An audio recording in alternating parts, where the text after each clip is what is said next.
साथियों और दोस्तों, कल जब मैं यहां पे आया तो पटना में एक टीवी चैनल के प्रोग्राम में गया तो उन्होंने कहा, संजय जी, बिहार में मतदाता सूची ठीक करने के लिए एसआईआर लागू किया गया है, इसके बारे में आपको क्या कहना है? मैंने कहा, इसको हिंदी में मैं बोलता हूं, विशेष गहन पुनरीक्षण। मोदी जी के कहने पर भारत के चुनाव आयोग ने चुनाव से पहले बिहार के चुनाव को हाईजैक करने की कोशिश की है, ये मेरा सीधा आरोप है। आप भारतीय जनता पार्टी को जिताना चाहते हैं, आप भारतीय जनता पार्टी के लिए काम कर रहे हैं। चुनाव आयोग का काम देश में चुनाव कराना है, बीजेपी की दलाली करना नहीं है, बीजेपी की गुलामी करना नहीं है, मैं ये कहना चाहता हूं। लेकिन बड़े अफसोस के साथ मैं कह रहा हूं, आपने मतदाता सूची के रिवीजन के नाम पे जो शर्तें लगाई है, उसमें करोड़ों लोग बिहार के चुनाव में वोट देने से वंचित हो जाएंगे, चुनाव में वोट नहीं दे पाएंगे। आपने क्या कहा? आप कह रहे हो पासपोर्ट दिखाओ तब वोटर बनोगे, आप कह रहे हो अपना जन्म प्रमाण पत्र दिखाओ तब वोटर बनोगे, अपनी मां का जन्म प्रमाण पत्र दिखाओ तब वोटर बनोगे, अपने बाप का जन्म प्रमाण पत्र दिखाओ तब वोटर बनोगे, अपने चाचा का जन्म प्रमाण पत्र दिखाओ तब वोटर बनोगे, अपने चाची का जन्म प्रमाण पत्र दिखाओ तब वोटर बनोगे, अपने मौसा का जन्म प्रमाण पत्र दिखाओ तब वोटर बनोगे, अपने मौसी का जन्म प्रमाण पत्र दिखाओ तब वोटर बनोगे। अरे मोदी जी 11 साल हो गए तुमसे तुम्हारी डिग्री मांग रहा हूं, आज तक नहीं दिखा पाए। ओ भाई सुनिए, 11 साल से डिग्री मांग रहा हूं, आज तक अपनी डिग्री नहीं दिखा पाए। करोड़ों बिहारियों से चाहते हो 1 महीने में अपना जन्म प्रमाण पत्र दिखा दे, अपने माँ बाप का जन्म प्रमाण पत्र दिखा देंगे। कोई ये सब नहीं चलेगा। चुनाव में जो मतदाता 2024 के लोकसभा में वोट दे चुके हैं, जो मतदाता अभी नहीं बन पाए हैं, उनका मतदाता सूची में नाम दर्ज करो, हमसे आधार देखो, राशन कार्ड देखो, जो पहले देखते थे वही देखो, उसके अलावा कोई कागज दिखाने की जरूरत नहीं है। गलत तो नहीं कह रहा हूं, गलत तो नहीं कह रहा हूं। अगर ये नियम लागू हो पाया, अगर ये नियम लागू रहा तो हम लोग वोट दे पाएंगे क्या? 2,76,00,000 बिहारी दिल्ली में रहते हैं, सूरत में रहते हैं, अहमदाबाद में रहते हैं, मुंबई में रहते हैं, वहां मकान तोड़े जा रहे हैं उनके। यूपी बिहार पूर्वांचल के लोगों के ऊपर बुलडोजर चलाया जा रहा है, उनकी दुकानों पे बुलडोजर चलाया जाता है, उनके मकानों पे बुलडोजर चलाया जाता है। 40-40 साल से, 50-50 साल से हमारे बिहार का जो भाई वो गया है दिल्ली में, श्रम किया उसने, मजदूरी किया उसने, रिक्शा चलाया उसने, ऑटो चलाया उसने, किसी बिल्डिंग के अंदर मजदूरी करने का काम किया, बड़ी मुश्किल से अपने बच्चों को पढ़ाया, एक छोटा सा घर बनाया। ये भारतीय जनता पार्टी के गुंडे उनके घरों पे बुलडोजर चलाने का काम करते हैं। लोग टूट जाते हैं, लोग टूट जाते हैं। एक घर बनाने में तुम तरस नहीं खाते, बस्तियां मिटाने में तुम तरस नहीं खाते, बस्तियां मिटाने में, बस्तियों को मिटाने का काम किया जा रहा है। और आप ये चाहते हो कि जो दिल्ली में बिहार के लोग रहते हैं वो वोट न देने पाए, क्योंकि 1 महीने में वो आके कागज तो दिखा नहीं पाएंगे, मतदाता सूची से नाम उनका कट जाएगा। जो मुंबई में रहते हैं, सूरत में रहते हैं, अहमदाबाद में रहते हैं, चेन्नई में रहते हैं, कोलकाता में रहते हैं, महानगरों में रहते हैं, मोदी जी जरा हमको बताओ, चुनाव आयोग के लोगों जरा हमको बताओ, वो कैसे 1 महीने के अंदर आएंगे और कैसे अपना जन्म प्रमाण पत्र बनवाएंगे। और यहाँ तो यूपी बिहार का भी आपस में रिश्ता है, किसी का पति यूपी में रहता है, पत्नी बिहार में रहती है, किसी का पति बिहार में रहता है, पत्नी यूपी में पैदा हुई है, तो यूपी बिहार वालों का भी रिश्ता है। तो बताओ 1 महीने के अंदर वो यहाँ जिसकी पत्नी रहती है वो कैसे जाके यूपी में अपना जन्म प्रमाण पत्र बनवा के लाएगी? ये संभव है क्या? संभव है क्या? ये मुमकिन है क्या?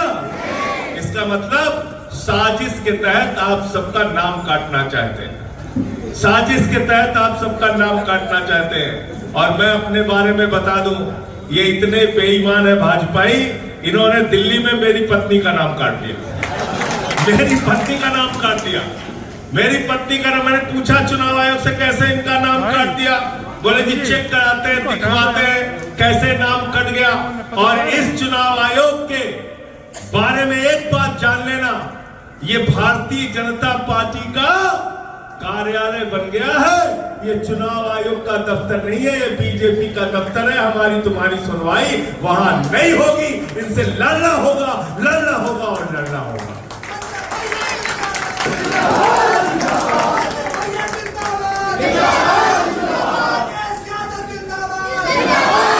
बैठ जाओ, सब लोग बैठ जाओ।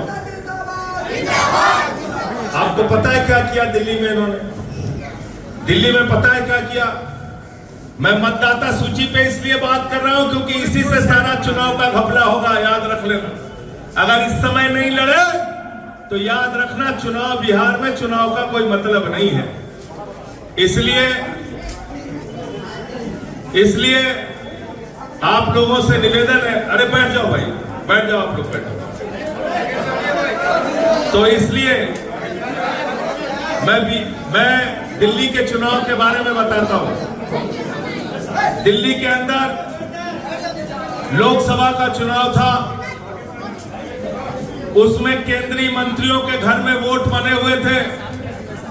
केंद्रीय मंत्री के घर में वोट बना हुआ था 2, किसी केंद्रीय मंत्री के घर में वोट बना हुआ था 4, किसी केंद्रीय मंत्री के घर में वोट बना हुआ था 3।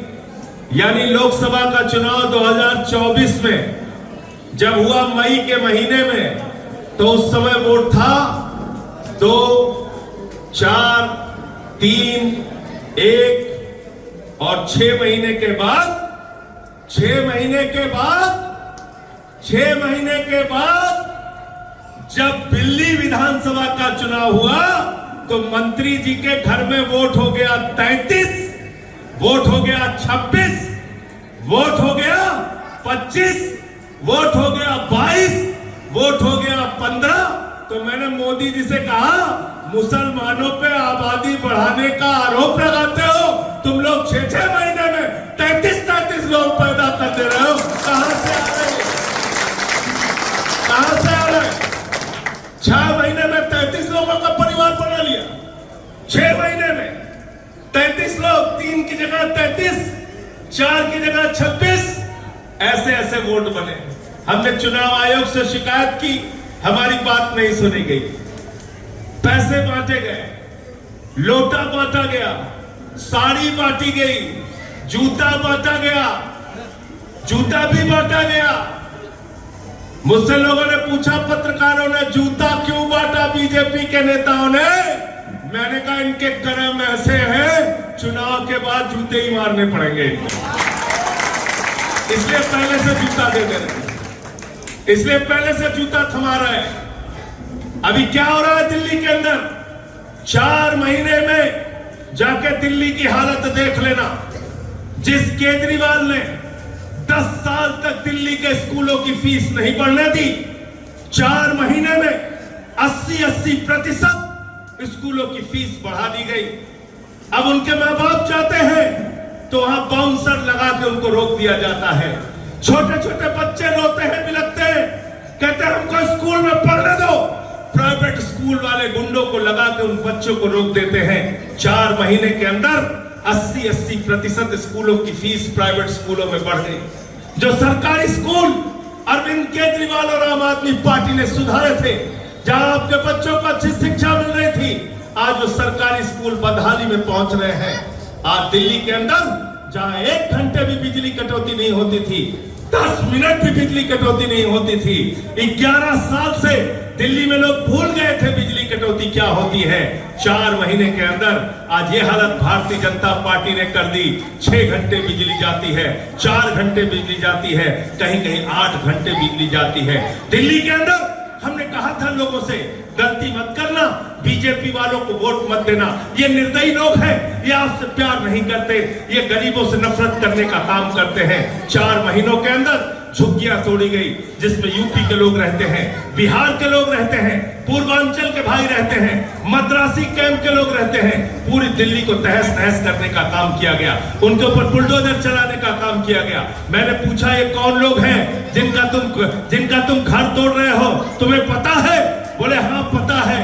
मैंने कहा तुम्हें कुछ नहीं पता, ये वही बिहार के लोग हैं, ये वही यूपी के लोग हैं, ये वही पूर्वांचल के लोग हैं, जहां बीजेपी के नेता रात में रुके थे, झुग्गियों में बस्तियों में रुके थे, उनका नमक भी खाया था और नमक खाने के बाद कहा था मोदी जी की गारंटी है, जहां झुग्गी वहां मकान, जहां झुग्गी वहां मकान। मैंने कहा मोदी की हर गारंटी झूठ होती है और ये भी गारंटी झूठी निकली। भारतीय जनता पार्टी का नाम भारतीय झूठा पार्टी है, जो भी कहती है झूठ बोलने का काम करती है। आज उन्हीं घरों को तोड़ने का काम किया गया जहां पे नमक खाया बीजेपी के लोगों ने। तो इसलिए मैंने उनके लिए कहा कि आप नमक खाकर नमक हरामी करने वाले लोग हो, आप नमक खा के जनता के ऊपर बुलडोजर चलाने वाले लोग हो, आपको ऊपर वाला कभी माफ नहीं करेगा। ये काम किया गया, ये काम किया गया दिल्ली के अंदर। आज दिल्ली में बिहार में रहने वाले लोग दिल्ली के अंदर, उनको कहा जाता है रोहिंग्या है, वो बांग्लादेशी है, ये इनको भगाना है। मैंने पार्लियामेंट के अंदर जेपी नड्डा साहब से कहा था, इनमें से किसी का नाम राम नरेश है, किसी का नाम सीता है, किसी का नाम विवेक है, किसी का नाम मोहन है, किसी का नाम राम सजीवन है। आप इनको बांग्लादेशी कहते हो, आप इनको रोहिंग्या कहते हो। तुम्हारी हिम्मत कैसे हुई हमारे यूपी बिहार पूर्वांचल के लोगों को रोहिंग्या और बांग्लादेशी कहने की? तो जो लोग आपको रोहिंग्या कहते हैं, बांग्लादेशी कहते हैं, जो आपको गालियां देने का काम करते हैं, इस बार बिहार के चुनाव में मैं आप सबसे कहना चाहता हूं, यूपी बिहार और पूर्वांचल के लोगों को जो गालियां दी गई, उसका बदला बिहार के चुनाव में ले लेना। जो दिल्ली से बिहार के लोगों को भगा रहे हैं, उस बीजेपी को बिहार से भगाने का काम कर रहे हैं।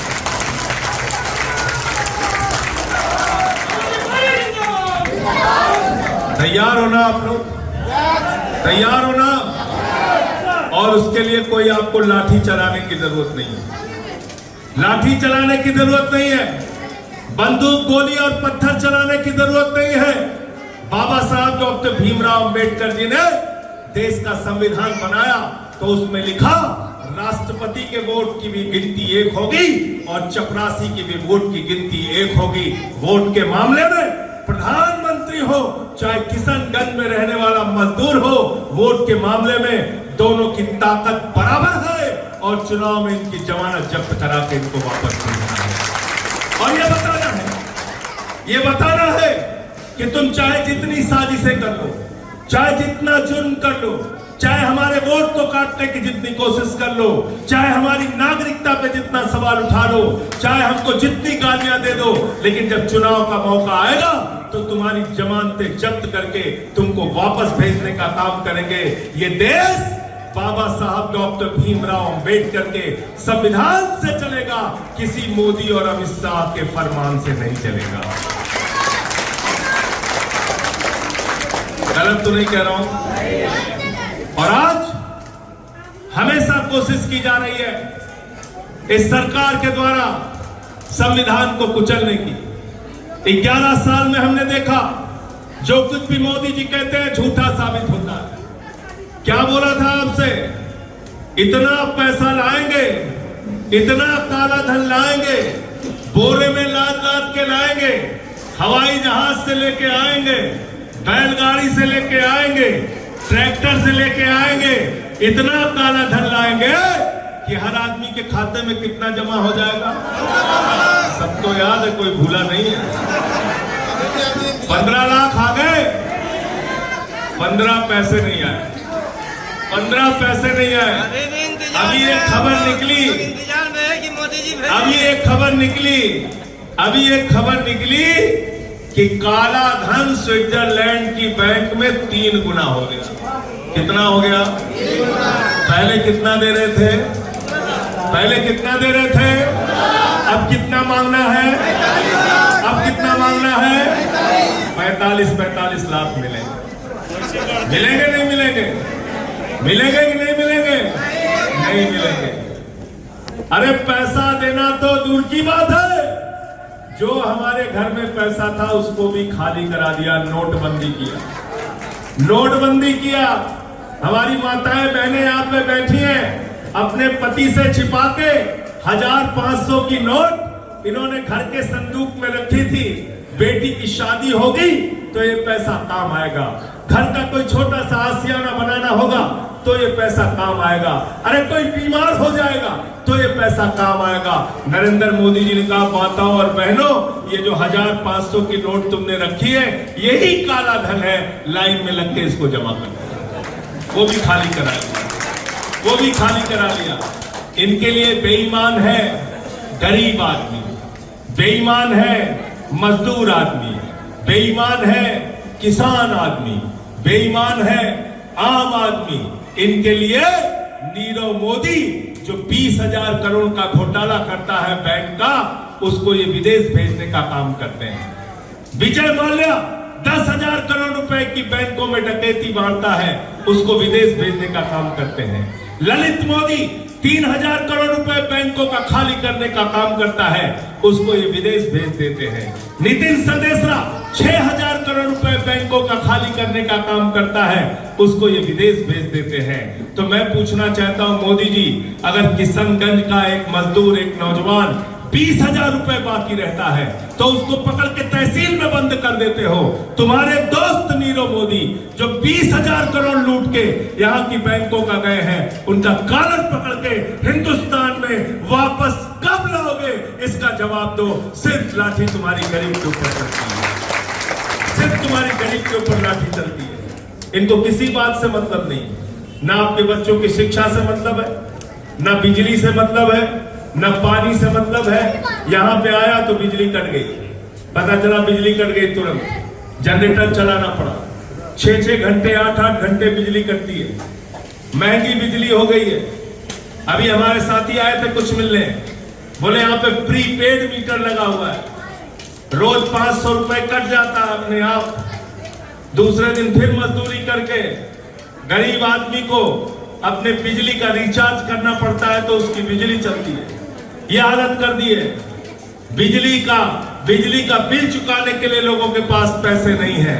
और आज मैंने सुना कि कल जब हम लोगों की प्रेस कॉन्फ्रेंस हुई, आम आदमी पार्टी वालों ने बिजली, पानी, शिक्षा, स्वास्थ्य को मुद्दा बनाएंगे बोला, तो आज पास किया है 100 यूनिट बिजली हम भी फ्री देंगे, 100 यूनिट बिजली हम भी फ्री देंगे कह रहे हैं। इनके ऊपर यकीन करोगे क्या? भरोसा करोगे क्या? इनके बात पे कोई भरोसा करोगे क्या? क्या इन्होंने काला धन लाके 15 लाख आपको दिया क्या? और क्या बोले थे? नौजवानों को हर साल 2 करोड़ नौकरी देंगे, 22 करोड़ नौकरी मिल गई आपको।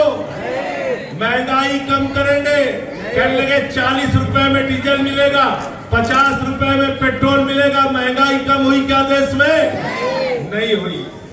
न महंगाई कम हुई, न रोजगार मिला, न काला धन वापस आया। और बिहार की हालत बद से बदतर, जंगल राज के ऊपर तब्दील हो रहा है बिहार। जंगल राज हो रहा है, हर जिले के अंदर हत्या, रेप, तमाम घटनाएं हो रही। तो इसलिए मैं आपसे कहने के लिए आया हूं, हिंदुस्तान में एकमात्र पार्टी है आम आदमी पार्टी, जो कहती है हमको वोट दो तो हम आपके बच्चों के लिए अच्छे स्कूल बनाएंगे और आपके बच्चों को फ्री शिक्षा देंगे। हिंदुस्तान के अंदर एक पार्टी है आम आदमी पार्टी, जो कहती है हमको वोट दो तो हम आपके बच्चों के लिए, आपके घर वालों के लिए अस्पताल बनाएंगे, मोहल्ला क्लिनिक बनाएंगे और फ्री इलाज देने का काम करेंगे। एकमात्र पार्टी है हिंदुस्तान की आम आदमी पार्टी, जिसने 300 यूनिट बिजली फ्री देने का काम किया। बिजली का बिल है 0 और केजरीवाल है हीरो नारा लगा था पूरे दिल्ली के अंदर। हमने बिजली फ्री दिया, पानी फ्री दिया, शिक्षा फ्री दिया, इलाज फ्री दिया। बिहार में आम आदमी पार्टी को मौका मिलेगा तो हमारी पार्टी चाहे सत्ता पक्ष में होगी चाहे विपक्ष में होगी, हमारे लिए सीधे सीधे 4 मुद्दे प्रमुख हैं। फ्री बिजली, फ्री पानी, फ्री शिक्षा, फ्री इलाज हर बिहारी को मिलना चाहिए। तैयार हो सब लोग साथ देने के लिए? तैयार हो? और दूसरी बात, नफरत की बात नहीं होनी चाहिए। मोदी जी जब भी बोलते हैं नफरत की बात बोलते हैं, बीजेपी वाले जब भी बोलते हैं नफरत की बात बोलते हैं। और थोड़ा ये लोग अब सगुनी लोग भी हैं। अब सगुनी मौलाना साहब जो बोलते वैसा ही कुछ दुर्भाग्यपूर्ण हो जाता। हमारे यहाँ एक बार मोदी जी आए, मोदी जी भाषण देने में तेज है ही है, वो भाषण वीर प्रधानमंत्री हैं। मोदी जी के बारे में मैं कहता हूं उनको कुछ आता हो ना आता हो, अंतरराष्ट्रीय भाषण प्रतियोगिता करा दो, नंबर 1 पे नरेंद्र मोदी आएंगे, 2 नंबर पे नहीं आएंगे। तो क्या बोले यूपी के भाषण में? कहने लगे भाइयों और बहनों, अगर गांव गांव में कब्रिस्तान है तो शमशान होना चाहिए कि नहीं होना चाहिए? तो जनता ने कहा हाँ होना चाहिए। फिर बाद में लोगों को समझ में आया गलत बोल दिया, शमशान किसी को थोड़ी चाहिए। लेकिन उसी के बाद कोरोना आ गया और इन अपशकुनी लोगों के मुंह से जो बात निकली थी, गांव गांव में शमशान बन गया। तो इसलिए मैं कहना चाहता हूं, ये वो पार्टी है जो आपके बच्चों को स्कूल नहीं दे सकती, अस्पताल नहीं दे सकती, बिहार को सड़कें नहीं दे सकती, अच्छे पुल नहीं दे सकती, फ्री बिजली फ्री पानी नहीं दे सकती, ये गांव गांव में शमशान दे सकती है। और आम आदमी पार्टी वो पार्टी है जो स्कूल दे सकती है, अस्पताल दे सकती है। ये बुनियादी फर्क बीजेपी और आम आदमी पार्टी के बीच है।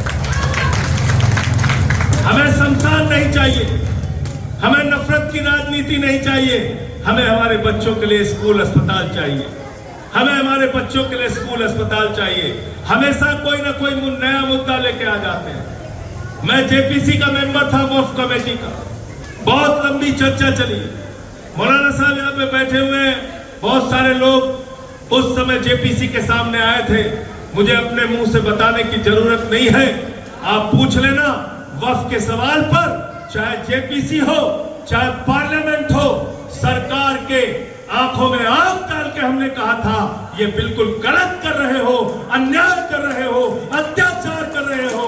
किसी की जमीन छीनने का अधिकार तुमको नहीं है, किसी की जमीन छीनने का अधिकार तुमको नहीं है, क्योंकि बाबा साहब डॉक्टर भीमराव अंबेडकर ने संविधान के अनुच्छेद 25 और 26 के अंदर कहा है, इस देश में अलग अलग धर्म के मानने वाले लोगों को अपनी धार्मिक मान्यताओं के हिसाब से पूजा करने की आजादी है, इबादत करने की आजादी है, प्रेयर करने की आजादी है, अर्चना करने की आजादी है। इस देश के लोगों को अपने अपने धर्म की संपत्तियों का प्रबंधन करने की आजादी है। कोई नरेंद्र मोदी ने कानून नहीं बनाया, ये कानून बाबा साहब ने बनाया। किसने बनाया? कहां लिखा हुआ है?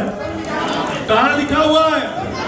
कहां लिखा हुआ है? तो किसी बीजेपी वाले हो चाहे कोई भी दल हो, हम इस संविधान को बदलने नहीं देंगे, हम आपको हमारा अधिकार छीनने नहीं देंगे। ये मुल्क सबका है, हिंदू का भी है, मुसलमान का भी है, सिख का भी है, ईसाई का भी है, अगड़े का भी है, पिछड़े का भी है, दलित का भी है, सवर्ण का भी है। ये 144 करोड़ हिंदुस्तानियों का मुल्क है और नरेंद्र मोदी हिंदुस्तान नहीं है, इस देश के लोग हिंदुस्तान है, पूरा भारत हिंदुस्तान है, यहाँ की सभ्यता हिंदुस्तान है, यहाँ का भाईचारा हिंदुस्तान है। आप अपने आप को देश समझते हो? मोदी के खिलाफ बोल दो, कहते देश के खिलाफ बोल दिया। बीजेपी के खिलाफ बोल दो, कहते देश के खिलाफ बोल दिया। अरे भैया, मोदी जी देश नहीं है, बीजेपी भी देश नहीं है, देश है इस देश के 144 करोड़ लोग, हमारे छोटे छोटे बच्चे, हमारे बुजुर्ग, हमारी माताएं, हमारे बुजुर्ग, ये हमारे देश के लोग हैं और हम इनके लिए लड़ाई लड़ने का काम करेंगे, हम इनके भाईचारे के लिए काम करेंगे। हम इनकी एकता के लिए काम करेंगे। नफरत की बुनियाद पर दुनिया का कोई मुल्क आगे नहीं जा सकता। मोहब्बत की बुनियाद पे हमको एकता और भाईचारे का हिंदुस्तान बनाना है। और तुम जितने भी जुल्म कर रहे हो हमारे ऊपर, उन जुल्म को हम आज सह रहे हैं, लेकिन वक्त आने पर एक एक चीज का सूद समेत जवाब तो इस पे मुझे एक लाइन याद आई, मुसलसल दुश्मने जां की निगहबानी में रहना है। मुसलसल दुश्मने जां की निगहबानी में रहना है। जहां घड़ियाल रहते हैं उसी पानी में रहना है। जहां घड़ियाल रहते हैं उसी पानी में रहना है। अभी है सब्र मुझ में, तो जितना जी चाहे आजमा ले। अभी है सब्र मुझ में, तो जितना जी चाहे आजमा ले। फिर इसके बाद तुझे ही परेशानी में रहना है। फिर इसके बाद तुझे ही परेशानी में रहना है। आज तुम्हारा वक्त है। तुम जितना जुल्म कर रहे हो, अत्याचार कर रहे हो, करो। हम उसको सहेंगे, हंस के सहेंगे। और वक्त आने पर आपकी एक एक गलतियों का जवाब दिया जाएगा कानून के मुताबिक। आप क्या कर रहे हैं वक्फ बिल के नाम पे? आपने पढ़ा उस वक्फ बिल को? उसमें क्या क्या लिखा हुआ है? उसमें लिखा हुआ है 5 साल तक कोई प्रैक्टिसिंग मुस्लिम रहेगा, यानी मुस्लिम धर्म की मान्यताओं को, रीति रिवाजों को अगर मानेगा तभी वो दान कर सकता है, वरना दान नहीं कर सकता। तभी वो दान कर सकता है, वरना दान नहीं कर सकता। मैंने कहा मोदी जी, दान करने के लिए कहां ऐसा नियम लिखा हुआ है? आप मुसलमानों के घर में सीसीटीवी कैमरा लगाओगे? आप जांच करोगे कि कौन मुसलमान है, कौन नहीं है, कौन 5 वक्त की नमाज पढ़ता है, कौन नहीं पढ़ता, कौन सिर्फ जुमे की नमाज पढ़ता है, कौन सिर्फ ईद बकरीद की नमाज पढ़ता है? कैसे तय करोगे तुम? अरे दान करने के लिए, अल्लाह के नाम पे दान करने के लिए, गॉड के नाम पे दान करने के लिए, ईश्वर के नाम पे दान करने के लिए सिर्फ इतना जरूरी है कि वो इस मुल्क का नागरिक होना चाहिए और वो दान कर सकता है। दान करने के लिए आप कोई रोक नहीं लगा सकते। मैं तो कहता हूं हिंदू भी मुसलमान के लिए दान कर सकता है और मुसलमान भी हिंदू के लिए दान कर सकता है। कर सकता है, नहीं कर सकता? दान में कोई ऐसा नियम लगेगा क्या? लगेगा क्या?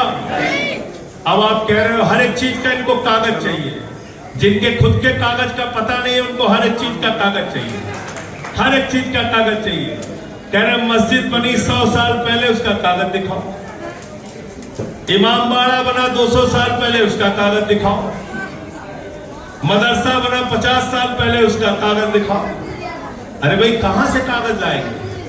वक्फ के नियम है, सर्वेयर दान करने वाले व्यक्ति की सारी जांच करता है, उसके बाद दान की संपत्ति घोषित करता है और तब वो संपत्ति वक्फ में दर्ज होती है। और आप ऐसे ऐसे कानून थोपकर इस देश में वक्फ की संपत्तियों को कब्जा करने चाहते हो। लेकिन एक बात याद रखना, ये आज मुसलमानों के ऊपर जुल्म है, लेकिन बचेगा इसमें कोई नहीं। नंबर हिंदुओं का भी आएगा, सिखों का भी आएगा, ईसाइयों का भी आएगा, जैनियों का भी आएगा। अभी वक्फ के खिलाफ पूरे देश में लड़ाई चल रही है, इस कानून के खिलाफ लड़ाई चल रही है। इसी बीच में पता चला 90 साल पुराना जैन मंदिर मुंबई के अंदर तोड़ दिया। काशी कॉरिडोर के नाम पे 300 से ज्यादा मंदिर तोड़ दिया गया। अयोध्या में विकास के नाम पे वहां पे मंदिर तोड़ दिया गया। तो ये किसी के सगे नहीं है।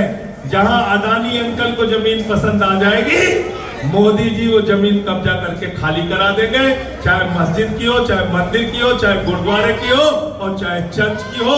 इसलिए ये वक्फ कानून के खिलाफ सिर्फ मुसलमानों को नहीं लड़ना है, बाकी हिंदू, मुसलमान, सिख, ईसाई सबको मिलकर इसके खिलाफ लड़ना है।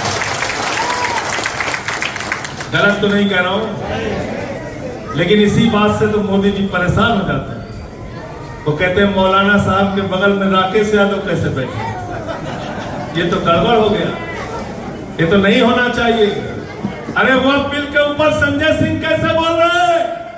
इनको तो नहीं बोलना चाहिए। हमारी तो राजनीति नहीं चमक पाएगी।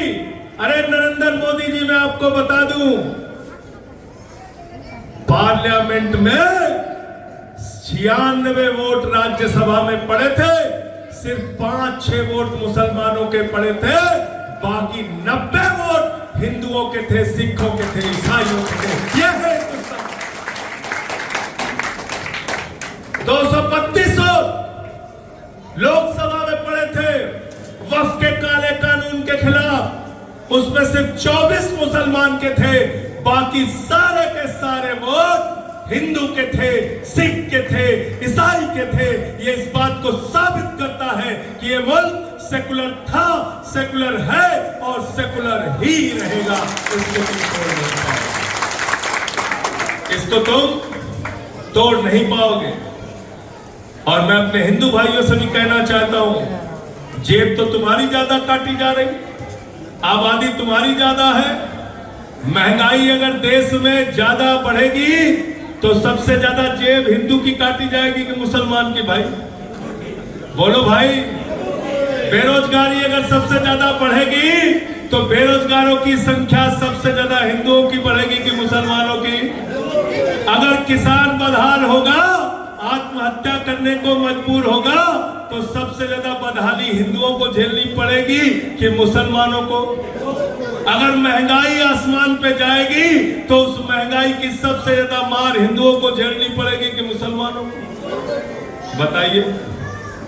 पुल टूट गया, देखा अभी आपने? मोरबी का पुल टूटा, बोले जनता जिम्मेदार। एरोप्लेन गिरा, बोले पायलट जिम्मेदार। गुजरात में पुल गिर गया, कह रहे हैं फिर जनता जिम्मेदार। तो सारा गुनाह हम लोगों का है। पुल बनता है, उद्घाटन से पहले टूट जाता है, पानी में बह जाता है, लोग मर जाते हैं, ट्रेन की दुर्घटना में मर जाते हैं, पुल टूटने से मर जाते हैं, हवाई जहाज के क्रैश होने से मर जाते हैं, रेलवे की भगदड़ में मर जाते हैं, कुंभ की भगदड़ में मर जाते हैं, मेले की भगदड़ में मर जाते हैं। इंसान की जिंदगी की कोई कीमत नहीं, कोई कीमत नहीं। हमको जानवर समझते हैं आप, जानवरों की तरह हमारे साथ व्यवहार करते हैं। इन बातों को कतई बर्दाश्त नहीं किया जाएगा। इसलिए भारतीय जनता पार्टी के खिलाफ सबको एकजुट होकर, लामबंद होकर इस बार अपने वोट का इस्तेमाल करना है। अपने वोट की ताकत का सबसे बड़ा इस्तेमाल आपको इस चुनाव के अंदर करना है। तैयार हो सारे लोग? तैयार हो? और हमारा तो चुनाव निशान भी झाड़ू है। झाड़ू बहुत काम की चीज होती है। घर की सफाई करनी हो तो क्या चाहिए? गांव की सफाई करनी हो तो क्या चाहिए? किशनगंज की सफाई करनी हो तो क्या चाहिए? बिहार की सफाई करनी हो तो क्या चाहिए? और देश की सफाई करनी हो तो क्या चाहिए? और किसी के दिमाग पे भूत सवार हो जाए तो भूत उतारने के लिए क्या चाहिए? तो देखा है कि नहीं देखा है? दरगाहों पे देखा होगा, किसी को भूत सवार हो जाता, मार झाड़ू, मार झाड़ू, मार झाड़ू। गांव में किसी को भूत सवार हो जाता, 4 लोग टंगड़ी पकड़ के ले जाते हैं ओझा के पास, ओझा उसको मार झाड़ू, मार झाड़ू, मार झाड़ू। भूत उतारता है नहीं उतारता? उतारता है ना। तो सत्ता का भूत जो भारतीय जनता पार्टी और जेडीयू के नेताओं के दिमाग पर सवार है, इस बार के चुनाव में झाड़ू मार मार के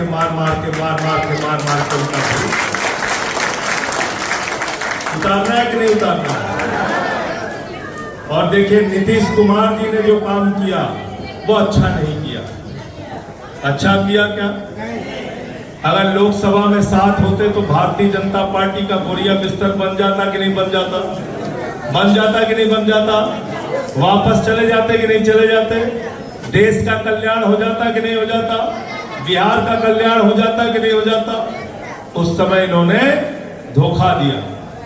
और दूसरा क्या काम किया?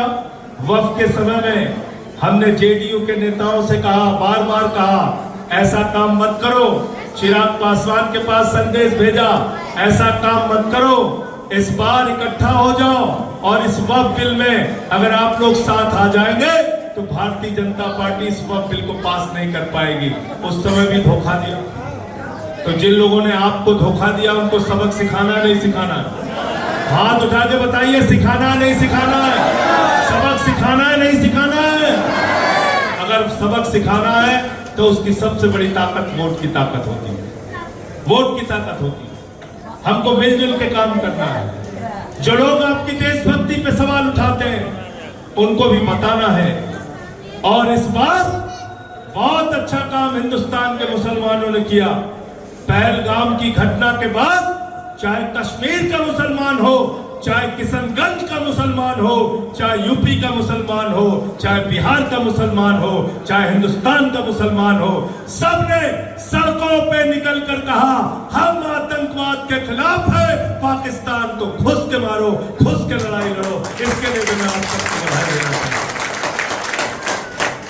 इसके लिए मैं आप सबको बधाई देना चाहता हूं। पूरा देश एक साथ खड़ा है। ऑपरेशन सिंदूर चलाया मोदी जी। हमारी सेना ने 9 ठिकानों को ध्वस्त किया। 21 ठिकानों की जानकारी थी। पीओके पे कब्जा कर सकते थे, लेकिन ऐसे समय में ट्रंप के कहने पे मोदी जी ने सीज फायर कर दिया।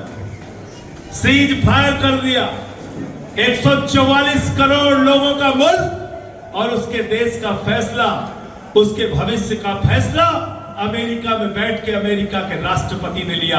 यह हम सबके स्वाभिमान और सम्मान पर चोट है। इस बार संसद चलेगी तो मोदी जी से एक एक चीज का जवाब मांगूंगा। एक एक चीज का जवाब मांगूंगा। फोटो छपवा रहे हैं बीजेपी वाले। ब्रिगेडियर बने हुए मोदी जी, वायुसेना के अध्यक्ष मोदी जी, थल सेना के अध्यक्ष मोदी जी, नभ सेना के अध्यक्ष मोदी जी, कर्नल मोदी जी। देखा कि नहीं देखा फोटो? देखा ना? देखा है ना? क्या भाई आप ब्रिगेडियर हैं, आप कर्नल हैं, आप सेना के अध्यक्ष हैं, आप क्या हैं? राजा बाबू का गोविंदा। राजा बाबू, राजा बाबू, डॉक्टर इंजीनियर सबकी फोटो बनवा के घूम रहे हैं। सबसे इनका पुराना रिश्ता हो जाता है। किशनगंज आएंगे, कहेंगे किशनगंज से हमारा पुराना रिश्ता है, तो उनको बोल देना हमारा तो बाढ़ से पुराना रिश्ता है। हमारा बाढ़ से पुराना रिश्ता है, हमारा पीड़ा से पुराना रिश्ता है, हमारा तकलीफों से पुराना रिश्ता है। कब बनाओगे डैम, कब बाढ़ से बचाओगे सीमांचल को, इसका पहले जवाब दो। हर साल हमको बाढ़ का दंश झेलना पड़ता है। उनसे सवाल पूछना, जरूर पूछना। बीजेपी के लोग आपके बीच में आए तो उनसे पूछना, जेडीयू के लोग आपके बीच में आए तो उनसे पूछना। पूरा का पूरा सीमांचल बाढ़ क्षेत्र में, डूब क्षेत्र में हमेशा डूबा रहता है। हर साल पलायन होता है, लोगों के घर बर्बाद होते हैं, लोगों के कागजात बर्बाद होते हैं, लोगों की संपत्तियां बर्बाद होती है। कौन जवाब देगा इसका? कब बनेगा डैम, कब राहत मिलेगी सीमांचल के लोगों को? इसलिए आपकी एक एक लड़ाई में आपके साथ कंधे से कंधा मिलाकर खड़ा रहा हूं, खड़ा रहूंगा, ये यकीन दिलाने आपको आया हूं। ये यकीन दिलाने के लिए आपको आया हूं और आपसे इंसानियत और भाईचारे के हक में खड़े होने की अपील कर रहा हूं। इंसानियत और हक में, भाईचारे के हक में खड़े होने की अपील आपसे कर रहा हूं। आज साथियों और दोस्तों, इस देश की एकता को, भाईचारे को, बिहार को बचाने के लिए इकट्ठा होइए। अपना वोट देने के लिए जाइए तो अपने बच्चों का चेहरा देख के जाइए। इस मुल्क का मुस्तकबिल कैसे बेहतर होगा ये सोच के जाइए। बाबा साहब का संविधान कैसे बचेगा ये सोच के जाना। ये सोच के जाना कि कैसे बिहार को इस नफरत की राजनीति से निकालना है। आज नफरत फैलाने वालों की संख्या जो देश में बढ़ती जा रही है, इस आबादी को, इस नफरत फैलाने वाले लोगों को हमको जवाब देना है, मिलजुल कर जवाब देना है। आप सबका बहुत बहुत शुक्रिया, बहुत बहुत धन्यवाद। इंकलाब, इंकलाब, आम आदमी, आम आदमी।